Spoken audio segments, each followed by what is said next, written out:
The charity gala was loud, crowded, and exactly where Marcus Vane didn't want to be.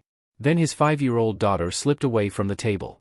He found her across the room, standing in front of a stranger, hand extended, offering something small and gold.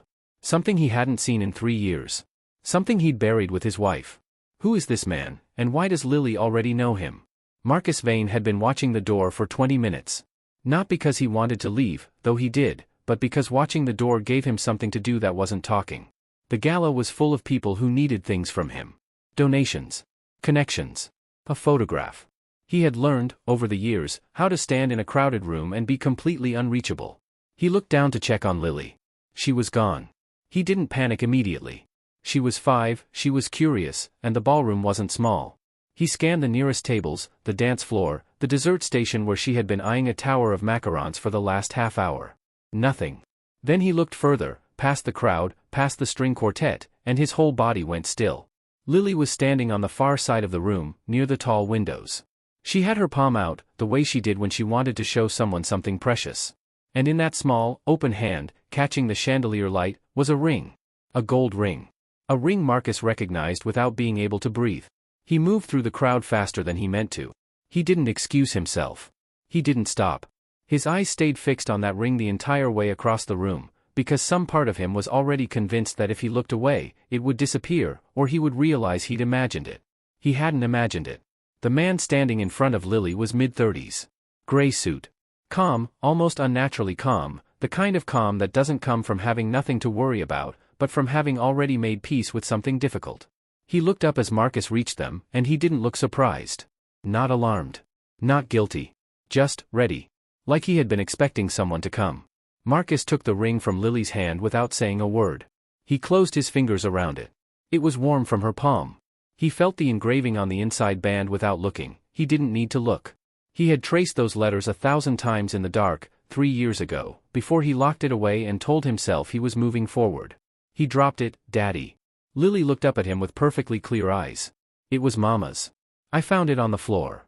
Marcus looked at the man. The man said nothing. There was a name badge on his lapel. Marcus read it twice, because his brain was moving strangely, like it was trying to protect him from something. Daniel Ashworth. Independent financial auditor. The name meant nothing. The face meant nothing. Marcus had never seen this man in his life.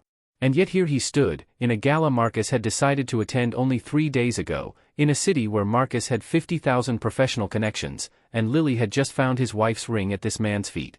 How did you get this? Marcus asked. His voice came out quieter than he intended.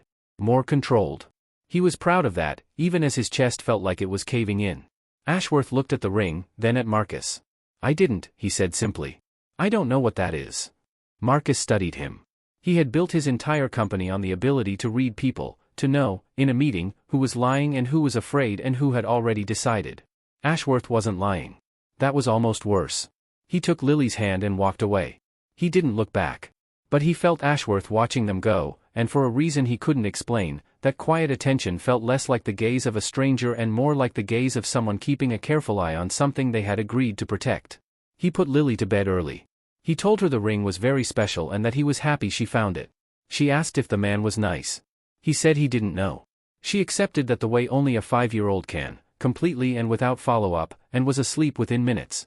Marcus went to his study. The safe was behind the painting on the east wall. He had the combination memorized. He turned the dial in the dark, not because he needed to, but because part of him wanted to delay what came next. The lock disengaged. He opened the door. He looked inside. Everything exactly where it should be. The documents. The passports. The envelope he had never opened. And in the front right corner, where he had placed it on the morning of the funeral and never touched it again, the small velvet pouch where the ring was supposed to be. Empty. He stood there for a long time. Then he called his head of security and told him to pull every camera feed from the gala. It took 40 minutes. When the footage came through, Marcus watched it 3 times, leaning forward in his chair, looking for a handoff, a transfer, anything. What he found instead was Lily. Lily, weaving through adult legs near the far windows, bending down, picking something small and gold up off the floor next to Daniel Ashworth's right shoe. She had walked it over to him immediately, the way she did with everything she found, keys, buttons, coins. Because that's what Lily did. She returned things to the people standing nearest to them. Marcus sat back. He opened the safe again. He checked the lock mechanism slowly, methodically, the way his security team had trained him to examine things after a breach. No scratches on the dial. No marks on the bolt. No signs, not one, of tampering. He held the ring in his hand and stared at it for a long time. The ring was real. The safe had never been opened. The lock had never been broken. And the only question Marcus had, the only question that mattered, was one he could not begin to answer. If the ring had never left the safe, how had it ended up on the floor of a ballroom, at the feet of a man he had never met? If you felt that moment when Marcus opened the safe, you already know this story is going. Marcus didn't sleep. He sat in his study with the ring on the desk in front of him and let his mind go somewhere he had kept it locked out of for 3 years. Claire died on a Tuesday. A coastal road, just after 11 at night. Single car accident. The investigators said she lost control on a wet curve, no other vehicles, no witnesses.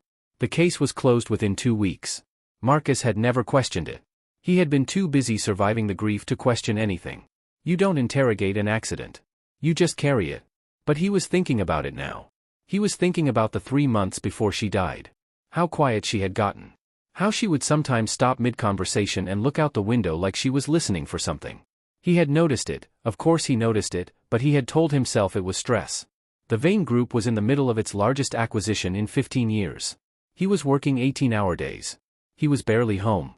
And Claire had always been the kind of person who handled her own weight without asking for help. He had loved that about her. He was realizing now, for the first time, that he had also relied on it in ways he never examined. He thought about one specific night. A month before the accident.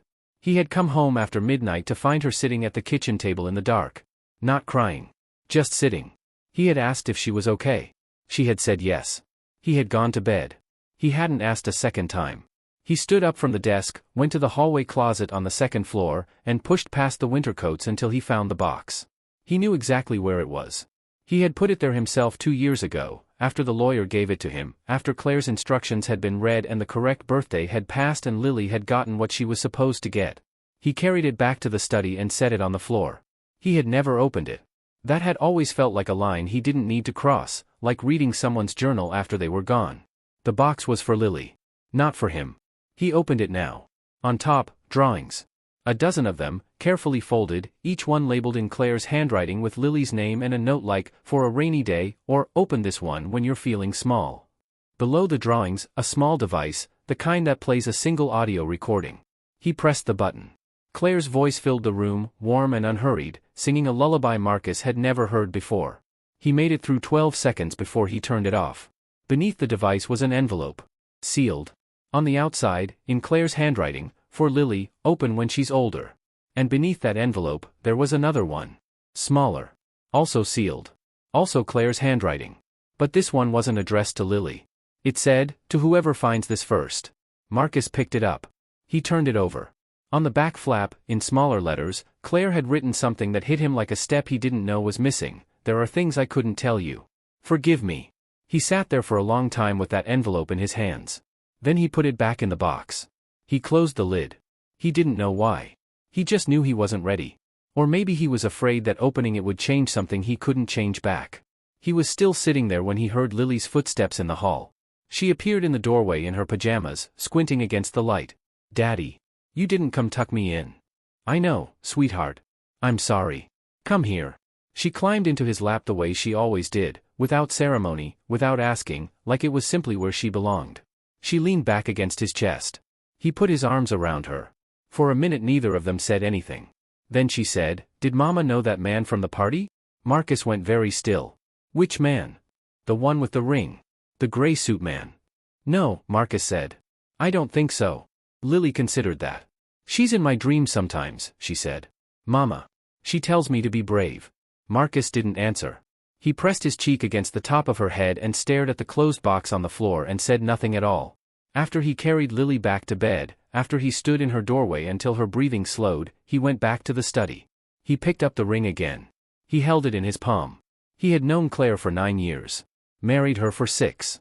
He had thought, in the way that people think about the people they love most, that he understood her completely. The way she organized her thoughts before she spoke.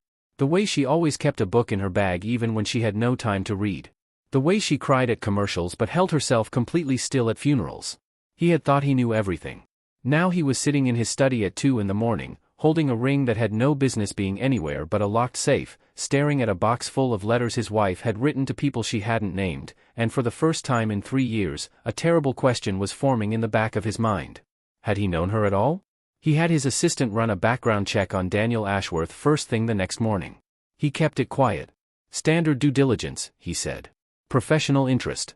He expected nothing. Ashworth was an auditor. A name on a badge. A calm face at a charity gala. There would be nothing there. The report came back in 4 hours. Most of it was exactly what Marcus expected: credentials, professional history, a clean record.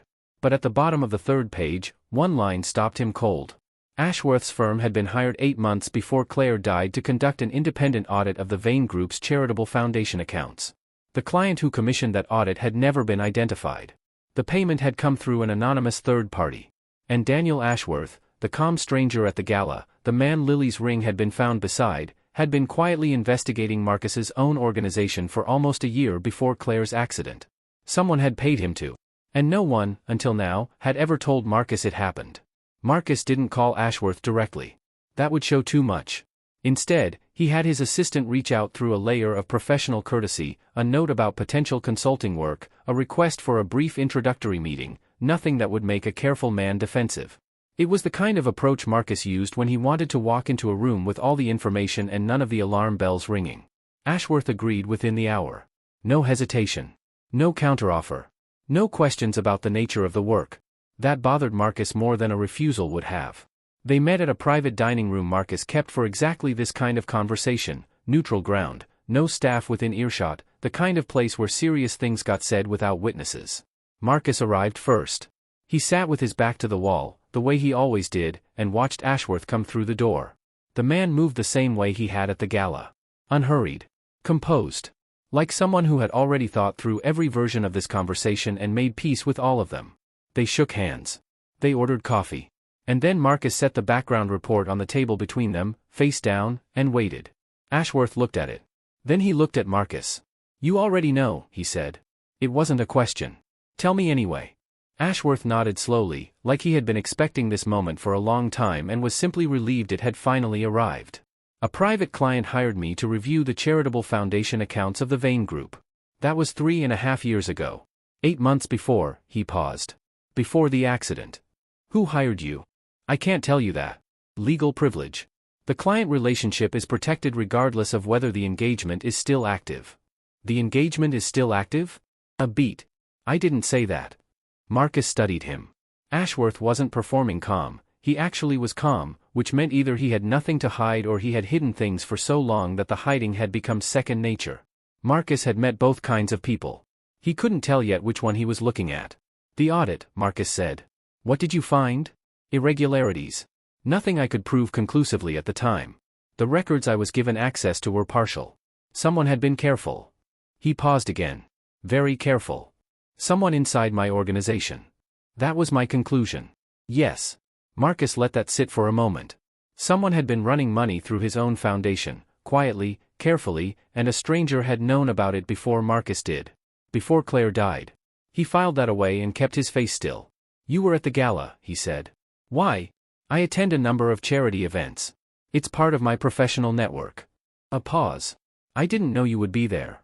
"But you knew who I was when I walked over." "Yes. And you weren't surprised." Ashworth looked at him evenly. "I've been expecting to meet you for about 3 years, Mr. Vane." Marcus leaned forward slightly. "My wife.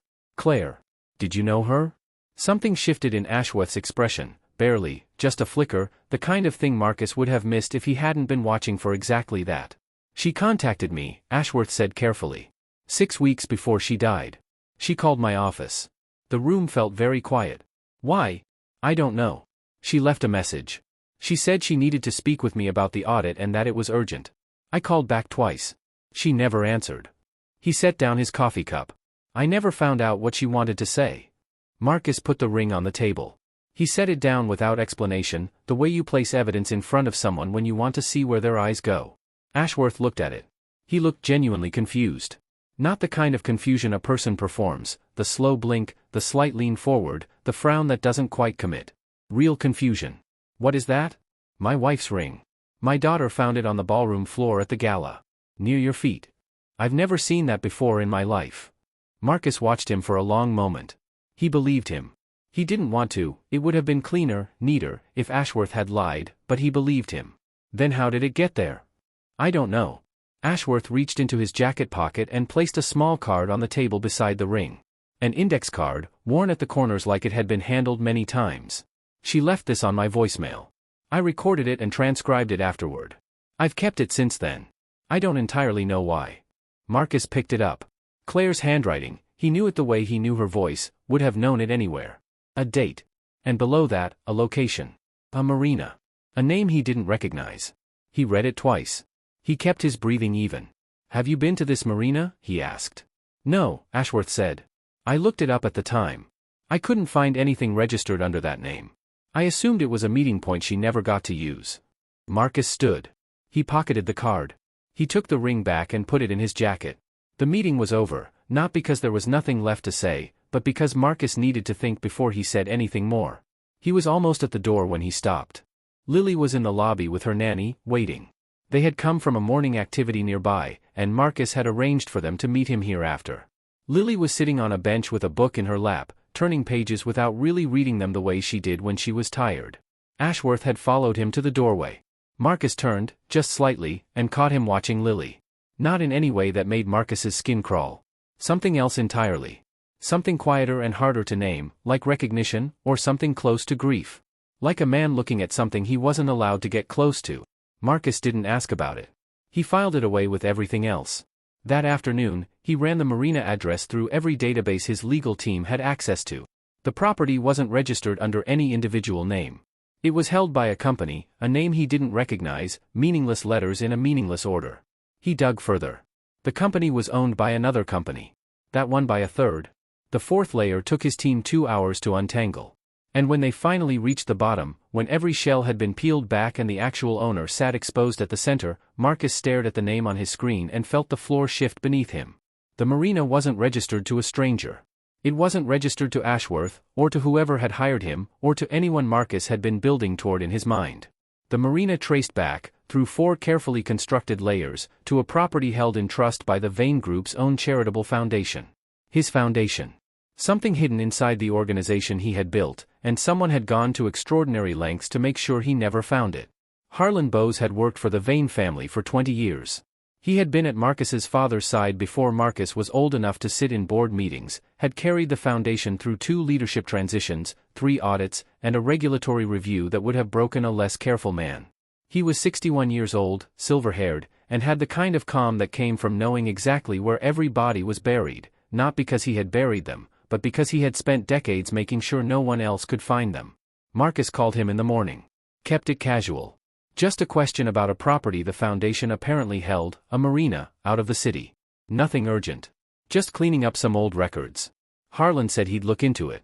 He called back within the hour, which was already too fast, and explained, in the smooth, practiced tone of a man who had answered difficult questions for a very long time, that the property in question had been acquired as part of a larger portfolio arrangement several years ago. Standard asset management. He could have the full documentation prepared by end of week. Marcus said that would be fine. He hung up and sat very still.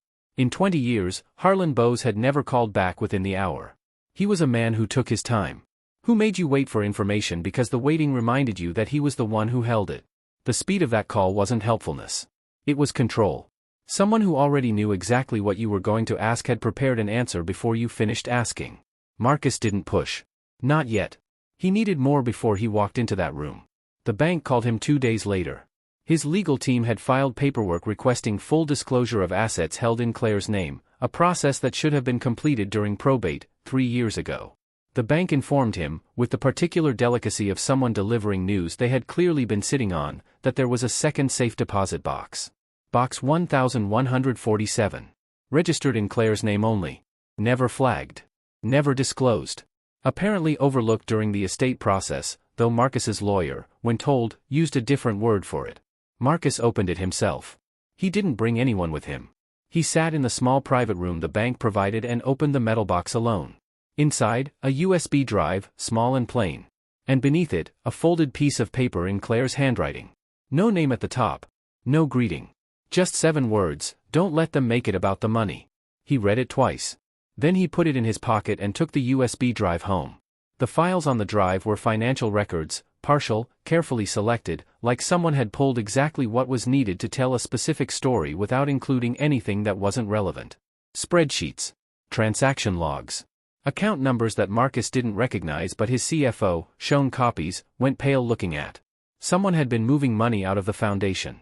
Not in large amounts, never large enough to trigger an automatic flag. Small transfers, spread across dozens of accounts, over 4 years. The kind of siphoning that was designed to be invisible. Patient. Methodical. The work of someone who understood the system from the inside. His lawyer sat across from him that evening with the kind of expression that meant the news was worse than Marcus had already prepared himself for. If this becomes public before we control the narrative, she said, the foundation loses its tax status. That triggers a review of every entity the foundation has touched. Which means a full regulatory investigation of the Vane Group. She paused. Every acquisition. Every partnership. Every account. How long have you known? Marcus asked. I didn't know, she said carefully. But I'm beginning to think someone inside knew exactly what they were doing, and exactly how much damage it could do if it ever surfaced. Marcus thought about Claire's note. Don't let them make it about the money. She had known. She had known, and she had hidden the evidence, and she had told him not to lose sight of something else, something that wasn't the money. He just didn't know yet what that something was.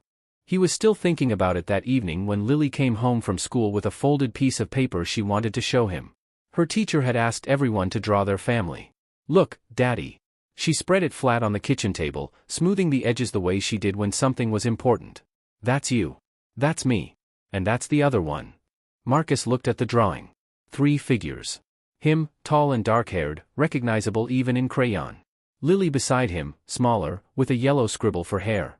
And a third figure, almost the same height as Marcus, standing slightly apart from the other 2. Who's the third one? He asked.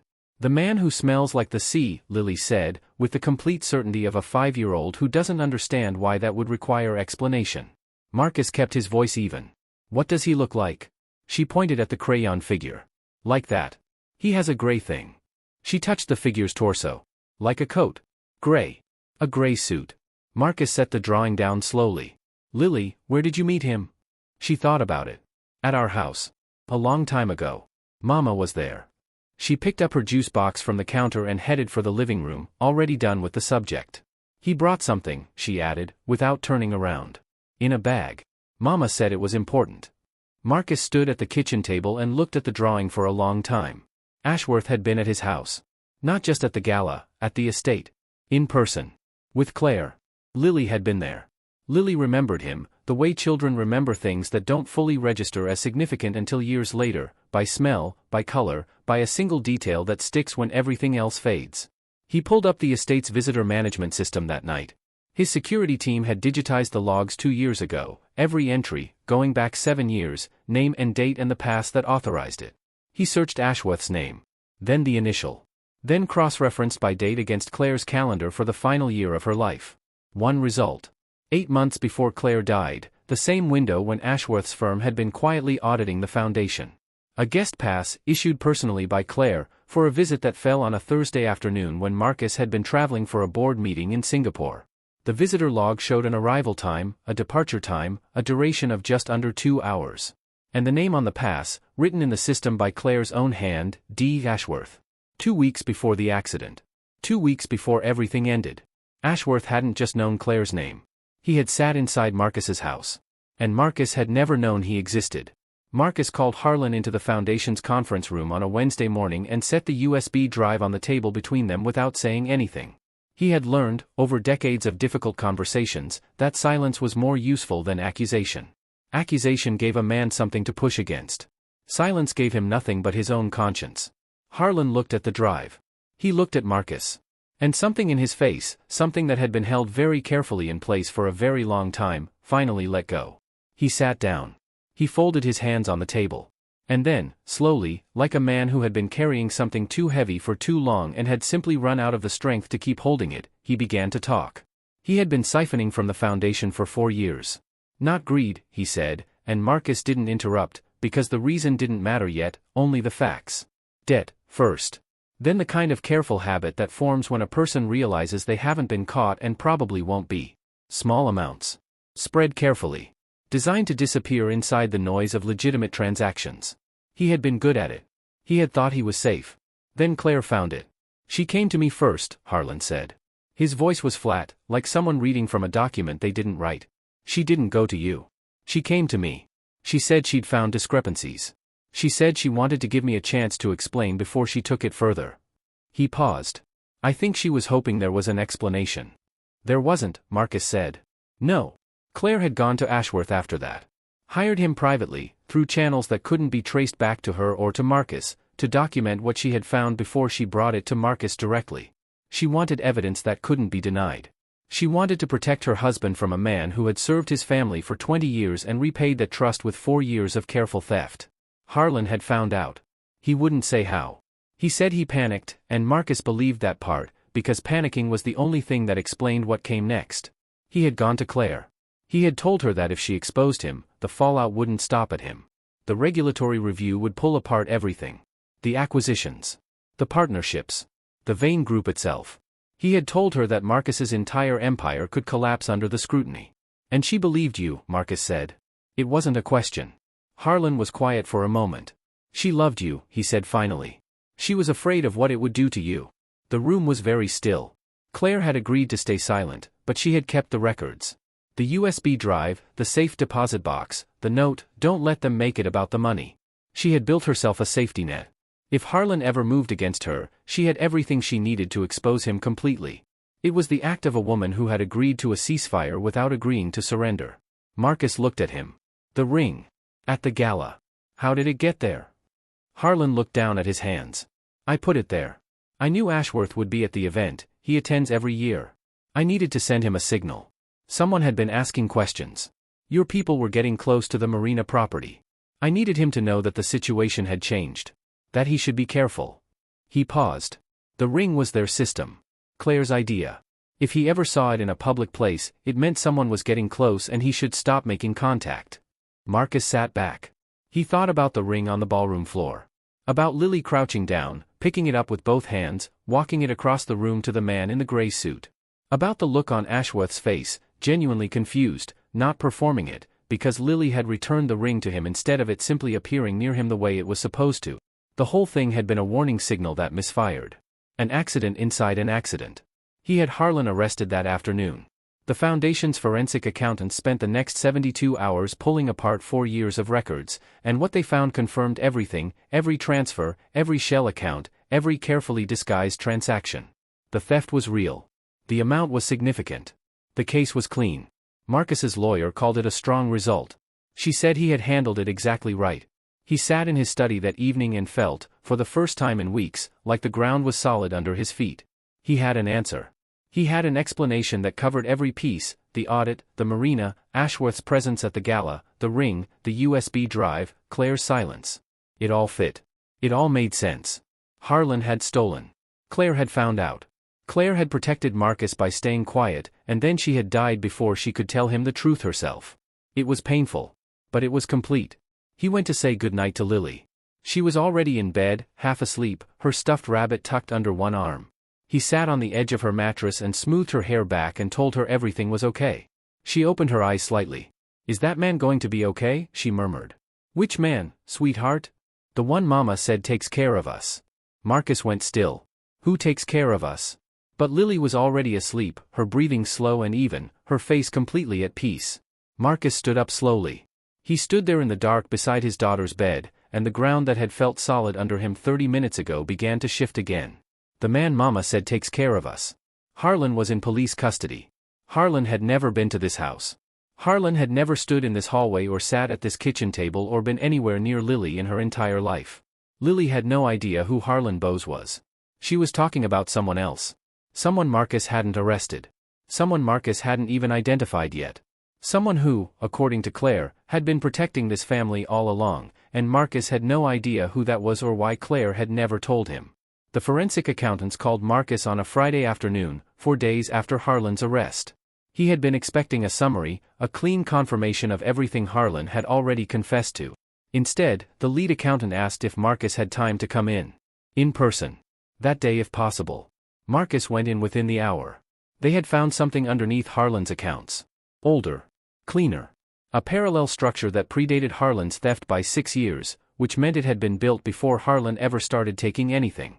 Someone else had been moving money through the Foundation's network long before Harlan got involved. Not siphoning it out. Not stealing it. Moving it carefully, quietly, from one protected structure to another. Shielding it. Putting it somewhere it couldn't be touched by creditors, or courts, or the Vane Group's board, or Marcus himself. Harlan couldn't have built this, the accountant said, spreading the documents across the table. He didn't have the access. And based on the dates, he wouldn't have known it was here. Marcus looked at the dates. He looked at the account structures. He looked at where the money had come from, not Foundation funds, not Vane Group money, but a private inheritance account. Claire's maiden name on the originating transfer. Claire's personal money, moved out of her own estate and routed through the Foundation's architecture before Harlan had ever written his first fraudulent check. Harlan hadn't built this layer. He had stolen on top of it without knowing it existed.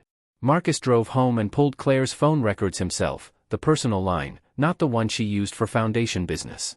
He had requested them days ago as part of the broader investigation but hadn't opened the file until now. He went through the numbers line by line. Ashworth's number appeared regularly in the final 9 months of Claire's life. But there was a second number, unregistered, untraceable, a prepaid line that came back to nothing when his team ran it. 41 calls over 9 months. Sometimes 2 in a week. Once, 3 in a single day. He stared at those 41 calls for a long time. Then he called Ashworth and told him they needed to meet again. Ashworth said yes before Marcus finished the sentence. They sat across from each other in the same private dining room as before. Marcus set the phone records on the table. He set the financial documents beside them. He didn't say anything. He just watched.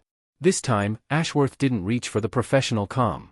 He looked at the papers, and then he looked at Marcus, and something in his posture changed, a small release, like a man who had been holding a door closed against a strong wind and had finally decided to step aside.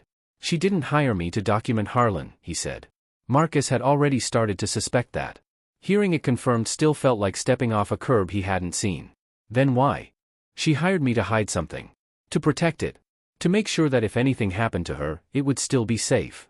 He paused. "She was afraid that if you found it first, before you understood it, you would destroy it. Not out of cruelty. Out of pain." What was she hiding? Ashworth reached into the leather folder he had brought with him and slid a document across the table. Single page. A private trust agreement, drawn up under Claire's name, funded entirely from her personal inheritance, the money she had brought into the marriage herself, untouched by anything connected to the Vane Group. Marcus scanned it quickly, the way he read contracts, looking for the operative clauses. His eyes stopped at the beneficiary line. A child. A name he didn't recognize. Not Lily. Not Lily's name. He read the establishment date. 7 years ago. He read it again. 7 years ago, 2 years before Lily was born. 2 years before Marcus had even known he was going to be a father. His mind went very quiet. "Whose child?" he asked. His voice came out steadier than he felt. Ashworth didn't answer immediately. "That's not my information to give," he said carefully. "I was hired to protect the trust. Not to explain it." "Ashworth. I genuinely don't know the full answer to that question."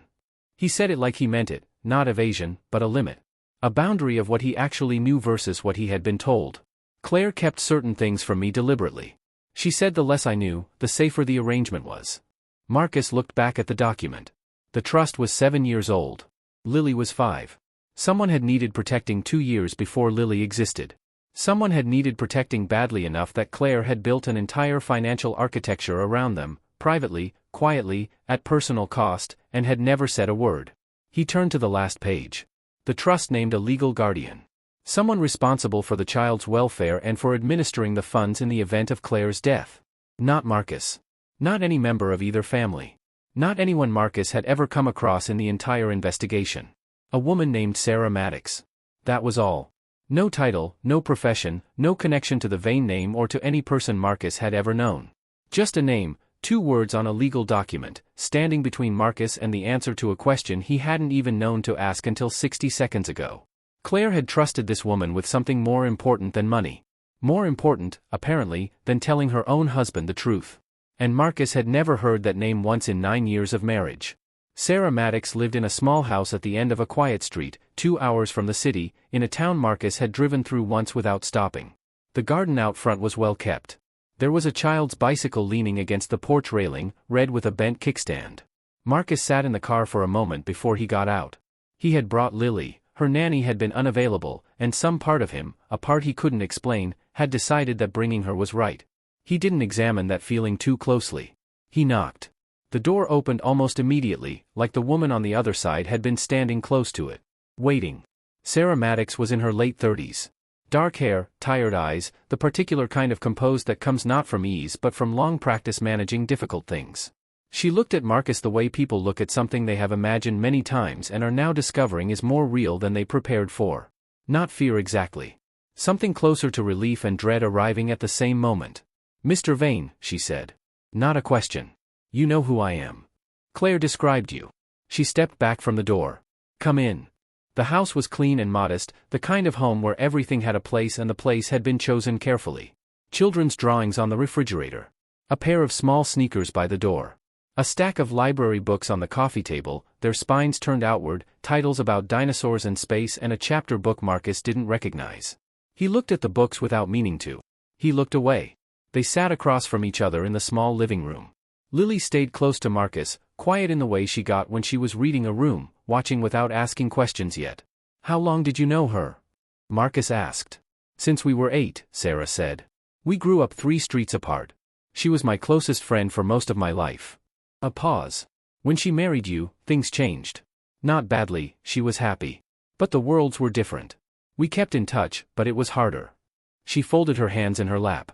"She came back to me when she needed someone she trusted completely. Someone outside everything you'd built together. Because she couldn't trust me with whatever she was hiding." Sarah's expression shifted, not agreement, not defense, something more careful than both. "Because she was trying to protect you from something that would have hurt you before you were ready to understand it. That's different." Marcus looked at her steadily. "There's a child." She didn't flinch. "Yes. A boy. 6 years old. His name is Owen." "Yes. And you've been raising him since Claire died." Per her arrangement with Mr. Ashworth. She made the legal provisions 2 years before she passed. She wanted to make sure that if something happened, Owen would be with someone who already loved him. Sarah's voice was level, but her hands had tightened slightly in her lap. "I've been his guardian for 3 years. He knows me as family. He's doing well." Marcus was quiet for a moment. Then, "Is he mine?" Sarah held his gaze. "Claire never told me that," she said carefully. The words landed the way she had to have known they would. Not a yes. Not a no. A line she had clearly drawn before he arrived, and she wasn't going to cross it. Marcus felt the shape of what she wasn't saying more than the words themselves. Claire had kept that answer somewhere else. Not with Sarah. Somewhere Marcus hadn't found yet. "Can I see him?" Sarah was quiet for a moment. Then she stood and walked to the hallway. "Owen," she called, gently. "Can you come to the door for a minute?" A pause. Then footsteps, slow and unbothered, the footsteps of a child who had been deeply absorbed in something and had agreed to be interrupted without great enthusiasm. A boy appeared in the hallway doorway. 6 years old. Dark hair, a little long, falling over his forehead. He was holding a book with his thumb still marking his page. He looked at Marcus with the careful, assessing eyes of a child who has learned not to perform reactions before he understands a situation. He didn't look up for long. He looked back at Sarah. "Can I go back?" "Give it 1 more minute," she said. He leaned against the doorframe and went back to his page. Waiting out the minute as agreed. Lily, who had been standing silently beside Marcus, looked at the boy and then looked up at Marcus with an expression he couldn't immediately read. Then she looked back at the boy. "I know him," she said, very quietly. Not to Marcus. Not to Sarah. Just, to herself, the way children state things that they believe completely. "He's in my dreams too."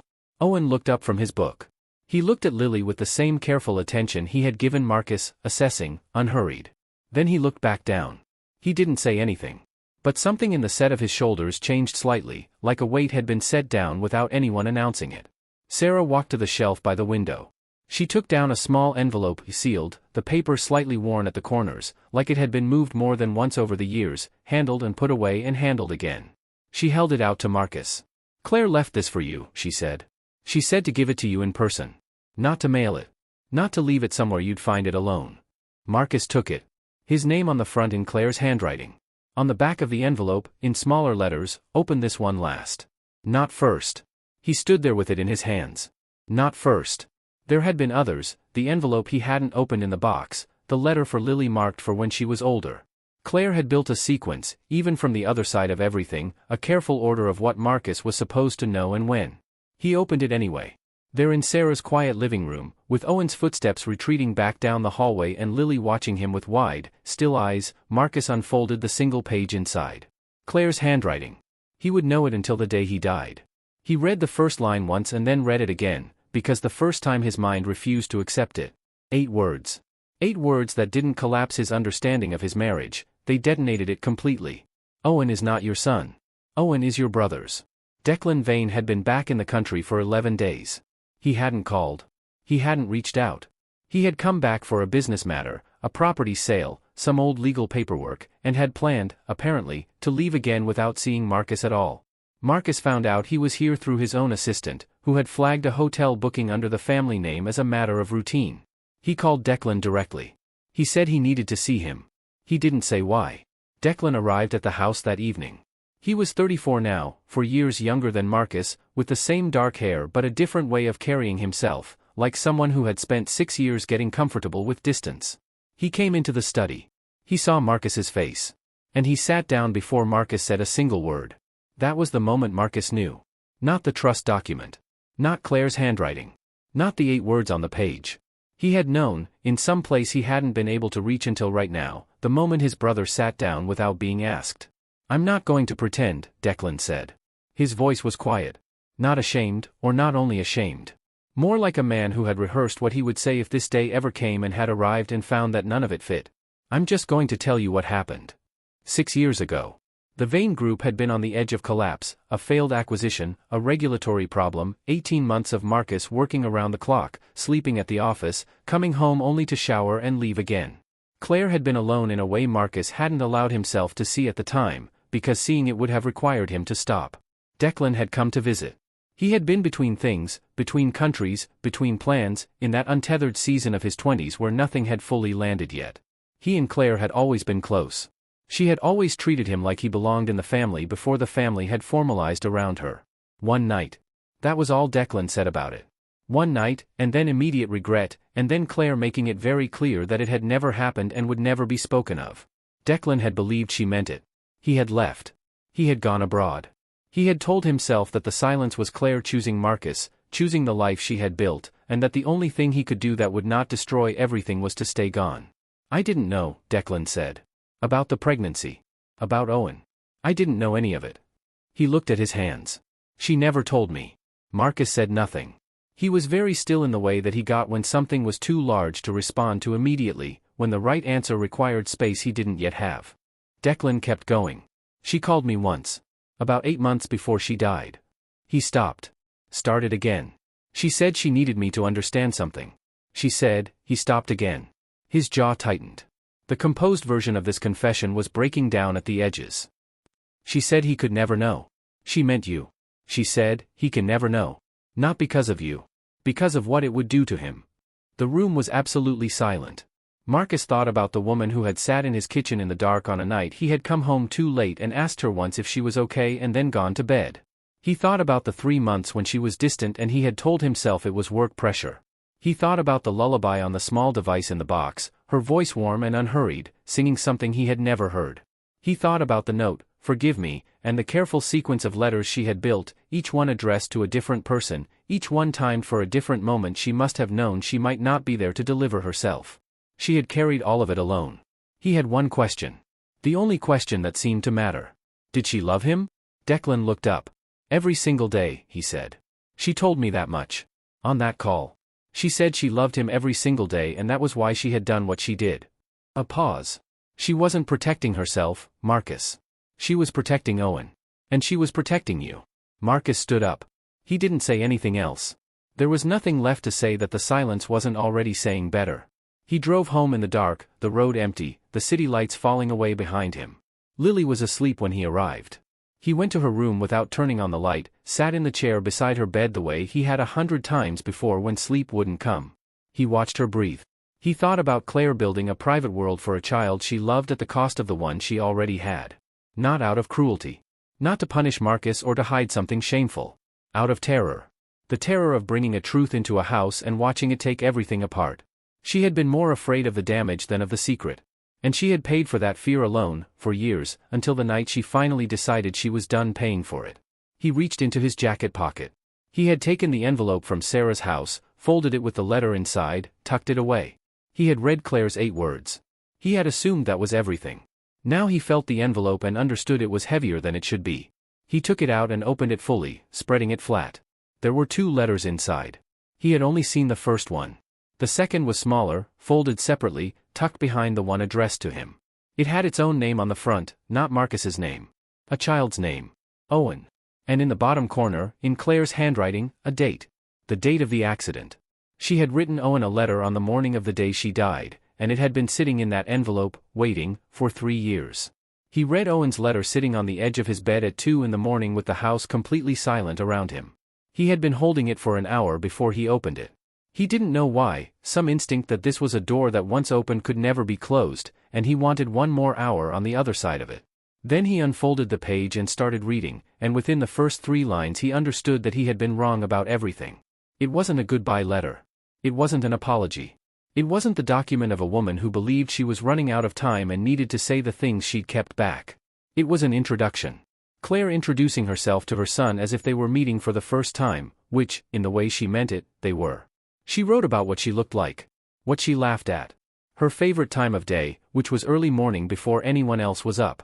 The songs she sang when she was alone in the car. She wrote about Lily, describing her sister to Owen in the careful way you describe someone to a person you want very much to love each other. She wrote about the drawing she'd done of the 3 of them, her, Lily, Owen, which she said was folded in the bottom of a box she hoped would reach him someday. And at the end, she wrote, "I am coming to see you tonight. I have been afraid for a long time, but I am not afraid anymore. I don't want you to grow up not knowing my face."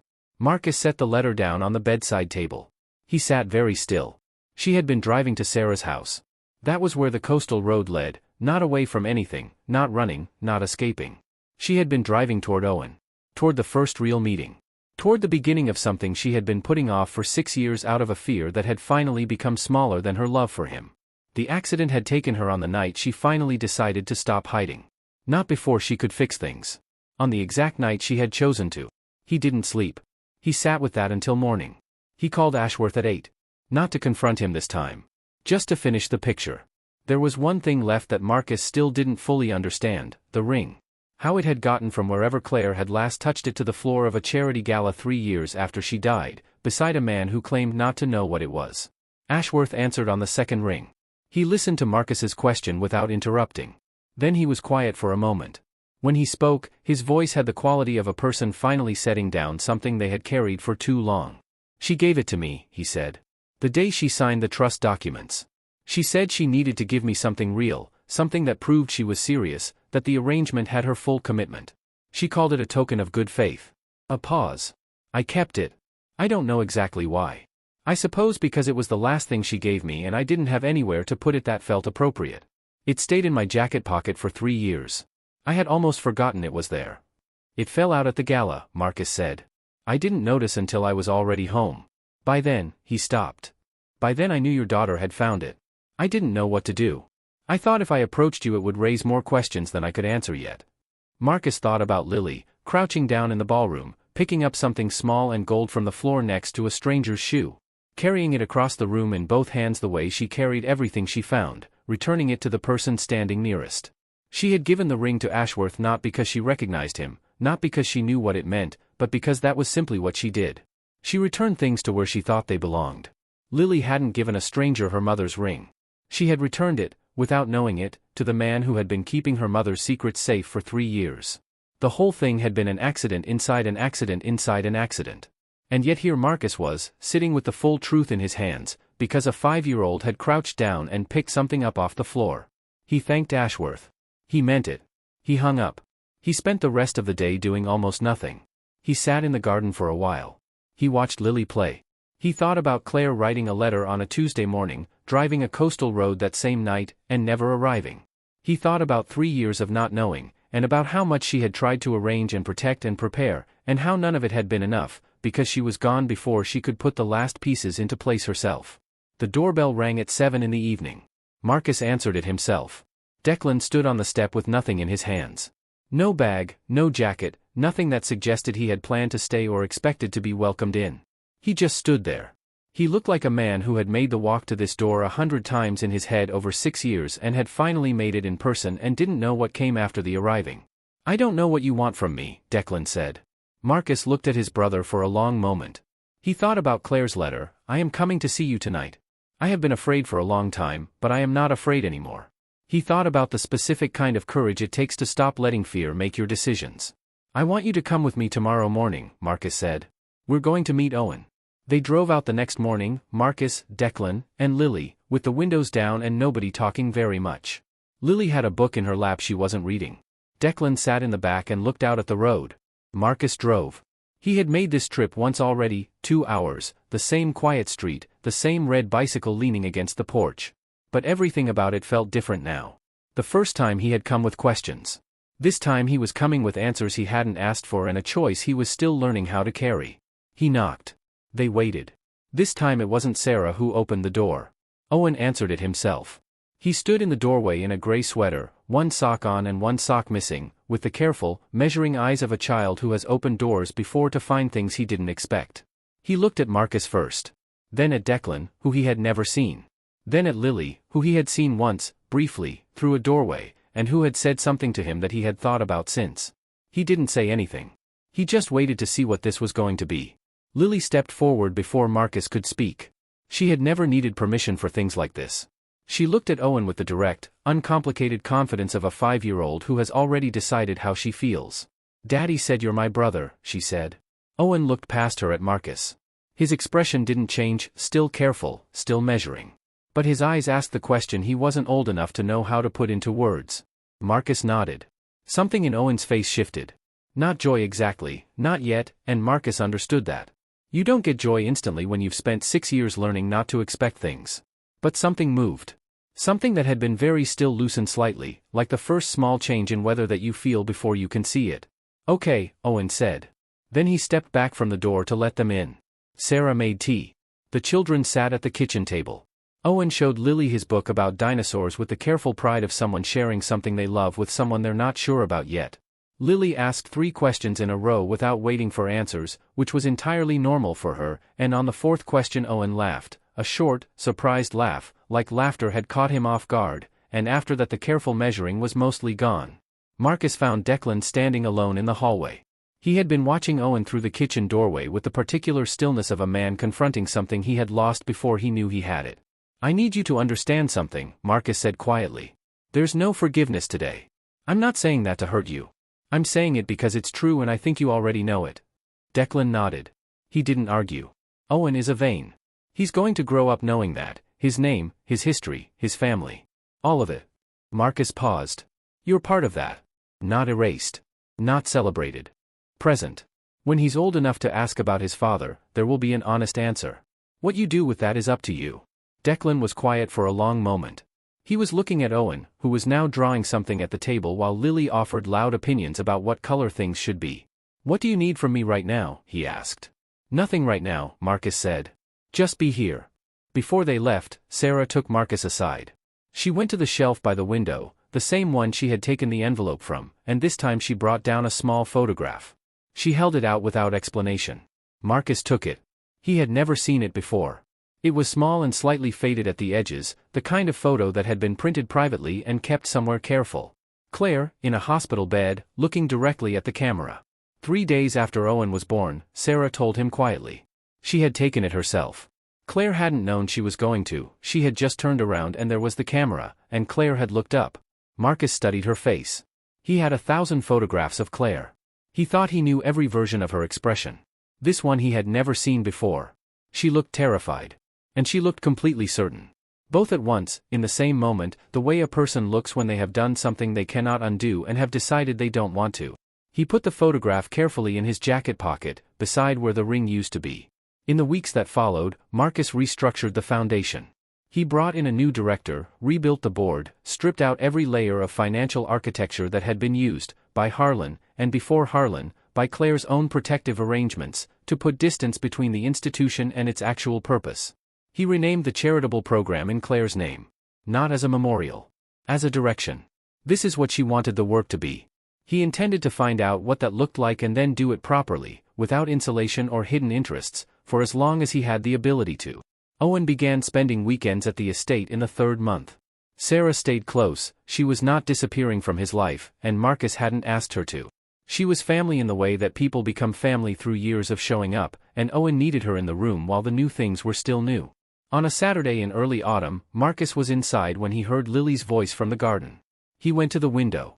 The two of them were sitting on the low stone wall at the edge of the lawn, Lily cross-legged, Owen beside her with his knees pulled up. Lily was holding something. She was turning it over in her hands, deciding. Then she held it out to Owen, small and careful, the way she did when she was giving something she had thought hard about. Marcus saw what it was before Owen did. A drawing. A crayon drawing on a folded piece of paper, the edges soft from being carried. He recognized the colors, the yellow scribble of hair, the 3 figures standing together. Owen unfolded it slowly. He looked at it for a long time. Lily said, "She told me you'd come." Owen didn't answer right away. He kept looking at the drawing, at the 3 figures, at the woman in the middle with dark hair and a yellow dress, standing with her arms slightly out as if she was in the middle of reaching for something. Then he folded it again, carefully, along the same creases, and held it in both hands. Marcus stood at the window and understood, for the first time, what Claire had actually been doing all along. Not hiding. Not protecting any single person from any single truth. She had been building the conditions for a moment like this one, a boy and a girl, sitting on a stone wall in the early autumn light, sharing a drawing of a woman who had loved all of them at once and had spent years trying to figure out how to prove it. She had run out of time before she could do it herself. So she had left behind everything she needed, the letters, the trust, the ring, the photograph, the careful arrangements, the sequence of what to open and when, and trusted that if she got the pieces right, the moment would still come. He just hadn't known he was part of what she was protecting. Not from the truth. For it,